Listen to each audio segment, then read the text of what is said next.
আসসালামু আলাইকুম, আমি আদনান হাবিব বলছিলাম চীন থেকে। আজকের ভিডিওটা অনেক বেশি গুরুত্বপূর্ণ।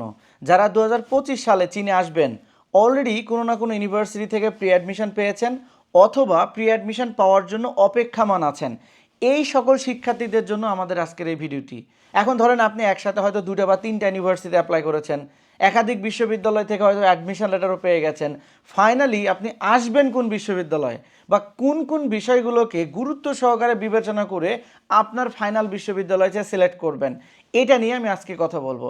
আশা করি আজকের এই ভিডিওটি আমার 2025 সালে যেসব শিক্ষার্থী বাংলাদেশ থেকে চীনে পড়ালেখা করার জন্য আসবেন, আপনাদের জন্য অনেক বেশি গুরুত্বপূর্ণ একটা ভিডিও হতে যাচ্ছে। আপনারা না টেনে পুরো ভিডিওটি মনোযোগ সহকারে দেখবেন। আশা করি আজকের এই ভিডিওটি আপনাদের অনেক বেশি হেল্প করবে। যারা নিয়মিত আমার ভিডিও দেখেন তারা অলরেডি সাবস্ক্রাইব করে দিয়েছেন। যারা নতুন নতুন আমার চ্যানেলের ভিডিওগুলো দেখছেন, যদি হাতে সময় থাকে কাইন্ডলি আমার ইউটিউব চ্যানেলটা সাবস্ক্রাইব করে দেবেন। আমি আপনাদের জন্যই ভিডিওগুলো তৈরি করছি যাতে আপনারা এই ভিডিওগুলো থেকে অনেক বেশি উপকৃত হন। মূল আলোচনায় ফিরি। চায়নাতে এখন 2025 সালের অ্যাডমিশন কার্যক্রম কিন্তু চলছে। এখন এই সময়েতে কিছু সংখ্যক শিক্ষার্থী আছে যারা অলরেডি 2-1টা ইউনিভার্সিটি থেকে প্রি অ্যাডমিশন লেটার পেয়ে গেছেন।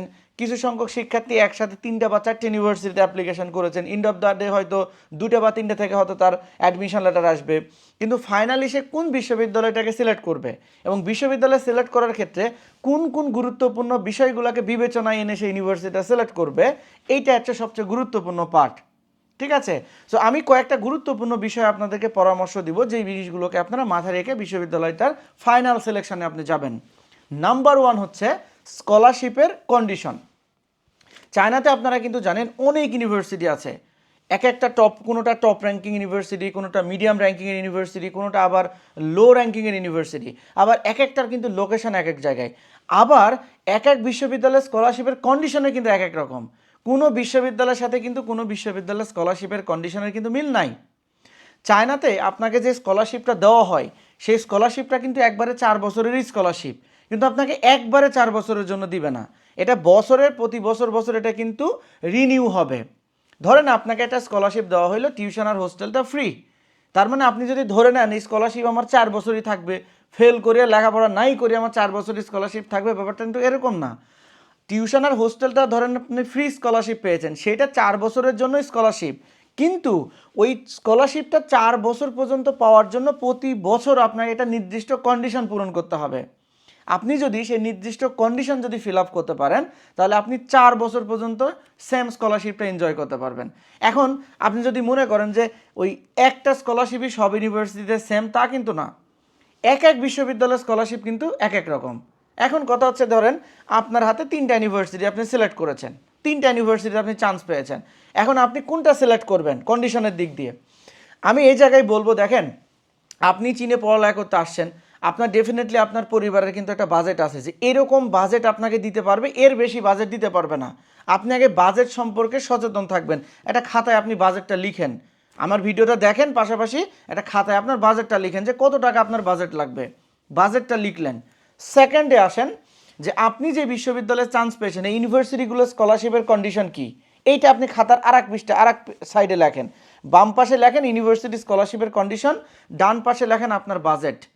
এখন এটা লিখলেন, ডান পাশে আপনার বাজেটের নিচে আরেকটা লেখেন যে আপনি কেমন পড়াশোনা করেন, আপনি কেমন মানের শিক্ষার্থী, এই জিনিসটাকে হালকা করে একটু নোট করে নেন। এবার আসেন ইউনিভার্সিটি সিলেকশনের ক্ষেত্রে। এখন ধরেন আপনি যে 3টা ইউনিভার্সিটিতে চান্স পেয়েছেন, সেই ইউনিভার্সিটির অবশ্যই একটা স্কলারশিপের কন্ডিশন আছে এবং সেটা এক এক বিশ্ববিদ্যালয় এক এক রকম। এখন আপনি যে 3টা ইউনিভার্সিটিতে স্কলারশিপের জন্য সিলেক্টেড হয়েছেন, এই 3টা বিশ্ববিদ্যালয়ের সাথে আপনার বাজেটকে মিলান যে এই 3টা বিশ্ববিদ্যালয়ে আপনি সামহাও যদি কোনো কারণে স্কলারশিপটা ফেল করেন বা স্কলারশিপ যদি আপনার ছুটে যায়, আপনার পরিবার আপনাকে সেখানে অর্থনৈতিকভাবে সাপোর্ট দিতে পারবে কিনা, এইটা আগে মেকশিওর করতে হবে। তারপরে আপনাকে সেই ইউনিভার্সিটি সিলেক্ট করতে হবে।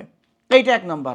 2 নম্বর ব্যাপার হচ্ছে যে আপনি যে ইউনিভার্সিটিটা সিলেক্ট করেছেন সেখানকার স্কলারশিপের যে কন্ডিশন, সেটা আপনি কেমন মানের শিক্ষার্থী, আপনি কেমন পড়াশোনা করেন, এটা আমি কিন্তু আপনাকে বলে দিলে হবে না, কারণ আপনি জানেন আপনি কেমন পড়াশোনা করেন, আপনার পড়ালেখার প্রতি মনোযোগ কতটুকু, আপনি কতটুকু ডেডিকেশন নিয়ে স্টাডি করেন, এই বিষয়গুলোকে গুরুত্ব রেখে কিন্তু আপনি ইউনিভার্সিটিটা সিলেক্ট করবেন।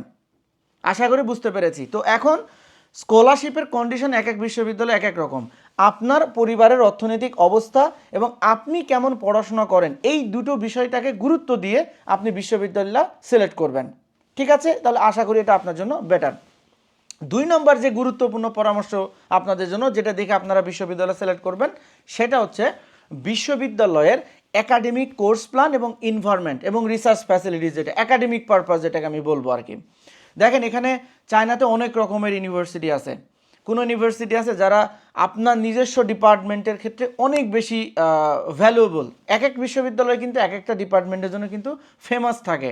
যেমন আপনি যদি উদাহরণ হিসেবে যদি বাংলাদেশকে আমি বিবেচনা করি, বাংলাদেশের ভিতরে রুয়েট আপনারা অনেকে জানেন, Rajshahi university of engineering technology, RUET civil ইঞ্জিনিয়ারিংয়ের জন্য বাংলাদেশের মধ্যে কিন্তু 1 নম্বর প্রতিষ্ঠান।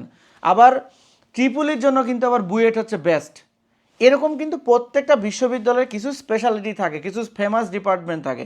এখন আপনি যখন ইউনিভার্সিটি অনেকগুলোতে চান্স পাবেন, সেখান থেকে আপনি দেখবেন যে আপনি যেই ডিপার্টমেন্টে আপনি পড়তে চাচ্ছেন ওই ডিপার্টমেন্টের জন্য ইউনিভার্সিটিটা কেমন, পাশাপাশি ওই বিশ্ববিদ্যালয়ে ইন্টারন্যাশনাল স্টুডেন্টের অবস্থা কেমন, ওই বিশ্ববিদ্যালয়ের রিসার্চের অবস্থা কেমন, ওই বিশ্ববিদ্যালয়ের একাডেমিক পড়ালেখার অবস্থা কেমন, ক্যাম্পাসের এনভায়রনমেন্ট কেমন, এই জিনিসগুলোকে আপনি কিন্তু চিন্তায় রাখতে পারেন। এটার জন্য আপনি গুগল স্কলার বা গুগলের যে ওয়েবসাইটগুলো রয়েছে, এই ওয়েবসাইটগুলো কিন্তু আপনি একটু ঘাটাঘাটি করতে পারেন। ঘাটাঘাটি করলে ওই ইউনিভার্সিটির রিসার্চ র্যাঙ্কিং কত, একাডেমিক র্যাঙ্কিং কেমন, অথবা আদার্স যে ফ্যাসিলিটিসগুলো রয়েছে সেগুলোর কিছু বেসিক তথ্যগুলো কিন্তু আপনারা গুগলে পেয়ে যাবেন। সো গুগলে কিন্তু এই একাডেমিক রিলেটেড টুকটাক জিনিসগুলো কিন্তু গুগলে আপনারা চাইলে কিন্তু ঘাটাঘাটি করে দেখতে পারেন। এই তথ্যগুলো আপনারা কিন্তু সেখান থেকে পাবেন, যেটা বিশ্ববিদ্যালয় সিলেকশনের ক্ষেত্রে আপনার কিন্তু অনেক বেশি কাজে লাগবে। বিশেষ করে আমাদের মতো যে সকল শিক্ষার্থী আছে যারা মাস্টার্স পিএইচডি করতে চান, ব্যাচেলর শেষ করার পরে মাস্টার্স পিএইচডি করতে চান, তাদের জন্য কিন্তু এই জিনিসটা খুবই গুরুত্বপূর্ণ যে আপনার ইউনিভার্সিটির রিসার্চ ফ্যাসিলিটিস কেমন, ল্যাব ফ্যাসিলিটিস কেমন, একাডেমিক ফ্যাসিলিটিস কেমন, এগুলো কিন্তু গুরুত্বপূর্ণ। যেহেতু আপনি ভবিষ্যতে রিসার্চে ঢুকবেন, মাস্টার্স পিএইচডি করবেন, তো এই জিনিসগুলো কিন্তু আপনাকে গুরুত্ব সহকারে দেখতে হবে।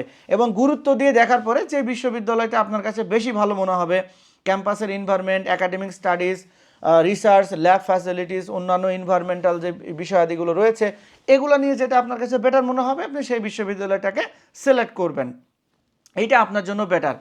তৃতীয় গুরুত্বপূর্ণ যে একটু পয়েন্ট, সেটা হলো যে যেই বিশ্ববিদ্যালয়তে বাংলাদেশি শিক্ষার্থী বেশি, আপনারা সেই ইউনিভার্সিটিকে পারতপক্ষে একটু অ্যাভয়েড করার চেষ্টা করবেন।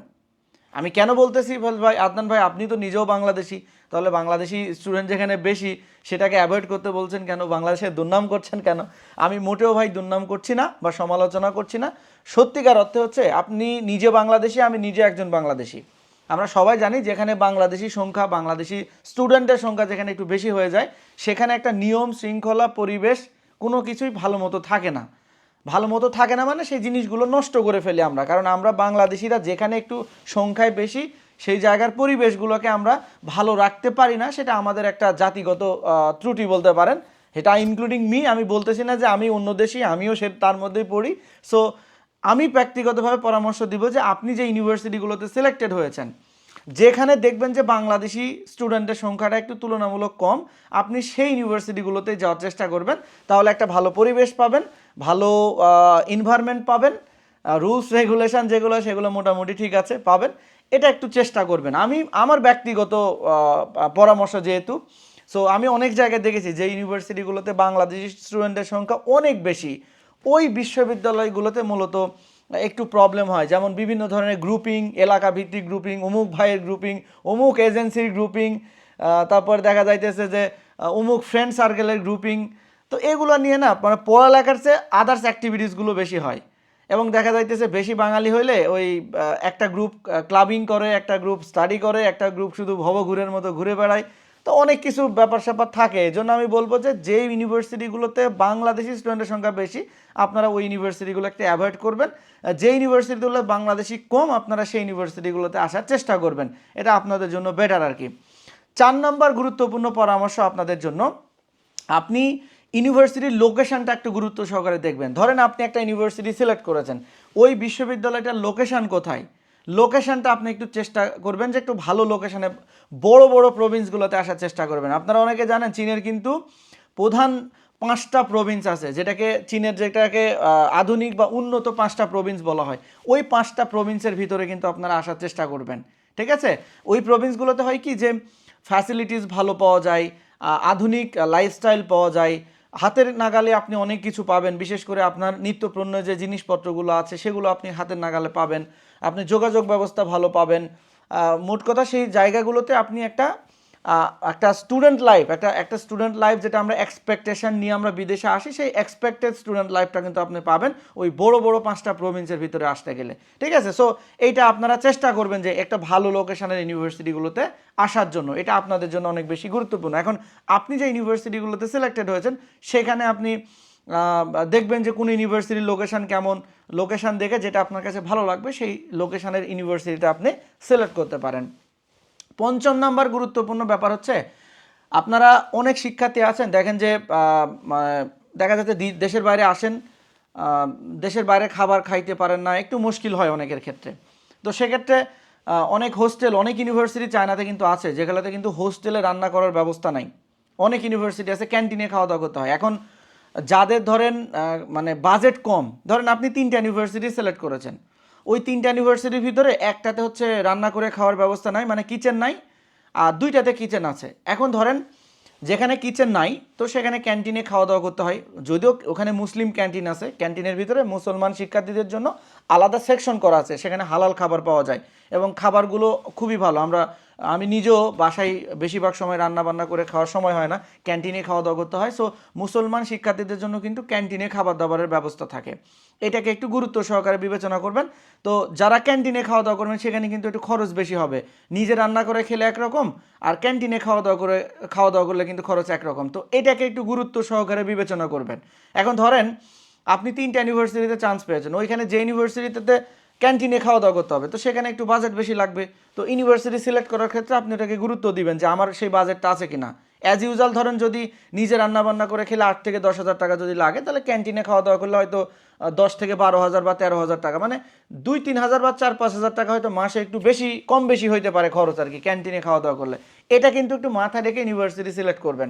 তবে হ্যাঁ, যারা অপরচুনিটি নাই, হয়তো আপনি 2টা ইউনিভার্সিটির চান্স পেয়েছেন, 2টাতে রান্না করার ব্যবস্থা নাই, সেক্ষেত্রে আপনি চলে আসতে পারেন। কারণ দেশের বাইরে আসলে আসলে রান্না বান্না করে খাবো, রান্নার ব্যবস্থা থাকতে হবে, ওই চিন্তা করে আসলে আসলে হয় না। দেশের বাইরে এখানকার নতুন এনভায়রনমেন্ট, নতুন পরিবেশ, সেটার সাথে আপনাকে নিজেকে খাপ খাওয়ায় নিতে হবে, এছাড়া আপনার হাতে কোনো ওয়ে নাই। আপনি এখানকার চাইলেও আপনি বাংলাদেশের মতো অনেক কিছু পাবেন না, এখানকার পরিবেশ এখানকার মতো, এখানকার সাথে আপনাকে অ্যাডাপ্ট করে নিতে হবে, এই হচ্ছে ব্যাপার। 6ষ্ঠ গুরুত্বপূর্ণ বিষয় হচ্ছে, আপনারা অনেকে জানেন যারা ইঞ্জিনিয়ারিং অনুষদের শিক্ষার্থী আছেন, আপনাদের কিন্তু দেশের বাইরে যে ইউনিভার্সিটিগুলোতে আপনারা স্টাডি করতেছেন আপনাদের কিন্তু ক্রেডিটের একটা ব্যাপার আছে। চায়নাতে 2-1টা ইউনিভার্সিটি কিন্তু আছে এরকম যেগুলোর ক্রেডিট অনেক কম ক্রেডিট পড়াশোনা করানো হয়। তো আপনারা যে ইউনিভার্সিটিগুলোতে চান্স পাচ্ছেন বা চান্স পাবেন, চান্স পাওয়ার পরে কিন্তু অবশ্যই একটা ব্যাপারে গুরুত্ব দিবেন যে আমি যে ইউনিভার্সিটিতে স্টাডি করতে যাইতেছি তার ক্রেডিট কত ক্রেডিট আমাকে পড়ানো হবে 4 বছরের ব্যাচেলর কোর্সের ভিতরে। আপনি যে ইউনিভার্সিটির ক্রেডিট যত বেশি আপনি পারতপক্ষে ওই ইউনিভার্সিটিটাকে সিলেক্ট করার চেষ্টা করবেন। এই ক্রেডিট বেশি হলে কি সুবিধাটা কি, ভবিষ্যতে যখন আপনি মাস্টার্স করতে যাবেন তখন এই বেশি ক্রেডিটের কারণে এক্সট্রা ফ্যাসিলিটিস পাবেন, আপনি ইউনিভার্সিটি সিলেক্টেড হইতে আপনার জন্য ইজিয়া হবে। পাশাপাশি বাংলাদেশের আইবি বলে কিন্তু একটা অর্গানাইজেশন আছে, ইনস্টিটিউট অফ ইঞ্জিনিয়ার্স বাংলাদেশ বলে, কিন্তু আইবি কিন্তু একটা মেম্বারশিপ দেয় ইঞ্জিনিয়ারদের জন্য। সো ওই আইবির মেম্বারশিপ পাওয়ার জন্য হলেও কিন্তু আপনাকে ন্যূনতম একটা ক্রেডিট কমপ্লিট করতে হয়। সেটা আমার ভুল হইতে পারে, হয়তো সম্ভবত সেটা 148 ক্রেডিট আর কি। রিসেন্টলি আপডেট হয়েছে কিনা আমি জানি না, আপনারা আইবির ওয়েবসাইটে দেখলেই দেখে নিতে পারবেন যে 148 ক্রেডিট লাগে। এটা কম বেশি হইতে পারে, আমি আবারও বলতেছি আপনার ওয়েবসাইট চেক করে নেবেন আর কি। সো এই 148 ক্রেডিট আপনি চায়নাতে যে ইউনিভার্সিটিতে অ্যাডমিশন পাচ্ছেন সেখানে আপনাকে 148 ক্রেডিট পড়ানো হচ্ছে কিনা এই জিনিসগুলো একটু মাথায় রাখবেন। তাহলে ভবিষ্যতে যদি আপনি চীন থেকে পড়ালেখা শেষ করার পরে বাংলাদেশে ব্যাক করে যদি সরকারি কোনো একটা চাকরির জন্য আপনাকে অ্যাপ্লাই করতে হয়, তাহলে কিন্তু এই ক্রেডিটটা আপনার জন্য কিন্তু একটা প্লাস পয়েন্ট হইতে পারে, বা এই ক্রেডিটের কারণে কিন্তু আপনি একটা প্লাস পয়েন্ট পাবেন, হয়তো একটা ভালো ভালো জায়গায় আপনি অ্যাপ্লিকেশন করতে পারতেছেন, এটা আপনার জন্য কিন্তু একটা প্লাস পয়েন্ট। সো এইটা কিন্তু আপনি গুরুত্ব দিবেন আর কি, এই ক্রেডিটের ব্যাপারটা। সো এইটা গেল। পাশাপাশি যে সকল শিক্ষার্থী যারা চীনে আসতেছেন, আমার নতুন করে আসলে কোনো পরামর্শ দেওয়া নাই, এই 6টা ব্যাপারে গুরুত্বপূর্ণ এই 6টা বিষয়কে আপনি গুরুত্ব দিয়ে আপনি আপনার ইউনিভার্সিটি সিলেক্ট করবেন, তাহলে আপনার চীনে আসা এবং সেখানে 4টা বছর পড়ালেখা করা আপনার জন্য অনেক বেশি ভালো হবে। আমি গত কয়েক বছর ধরে যেটা দেখেছি আর কি, যে একটা স্টুডেন্ট হয়তো লেখাপড়ায় ভালো না, পড়াশোনা করে না, বাবা মায়ের অত বেশি বাজেট নাই, কিন্তু এমন একটা ইউনিভার্সিটির টপ র্যাঙ্কিং ইউনিভার্সিটি চলে আসছে, সে জানে যে ওখানে সে স্কলারশিপ ধরে রাখতে পারবে না। এখন হয়তো চায়নাতে চলে আসছে, র্যাঙ্কিং ট্যাঙ্কিং দেখছে যে 100-200 ওয়ার্ল্ড র্যাঙ্কিং, এত ভালো স্টাইপেন্ড দিয়েছে, চায়নাতে চলে আসছে। আসার পরে ওই হয়তো সে বাংলাদেশি লেখাপড়া করতো না, এখানে আসার পরে যখন দেখতেছে স্কলারশিপ আর ধরে রাখতে পারতেছে না, সেকেন্ড ইয়ারে গিয়ে স্কলারশিপ যখন ডাউন হয়ে যাইতেছে, সামথিং একটা অ্যামাউন্ট যখন পেমেন্ট করা লাগতেছে, পরিবারও টাকা দিতে পারতেছে না, তার পড়ালেখা সেখানে হুমকির মুখে পড়ে যাইতেছে, তখন তাকে 1 বছর লস দিয়ে আর একটা ইউনিভার্সিটি চেঞ্জ করতে হইতেছে। এই জন্যই আমি বলবো যে সকল স্টুডেন্ট যারা চায়নাতে এই 2025 ইনটেকে আসবেন, আমি বলবো যে কন্ডিশনটা সবচেয়ে গুরুত্বপূর্ণ দিবেন। আমি যে 6টা গুরুত্বপূর্ণ বিষয়টা নিয়ে আলোচনা করেছি, তার ভিতরে সবচেয়ে গুরুত্বপূর্ণ হচ্ছে কন্ডিশন।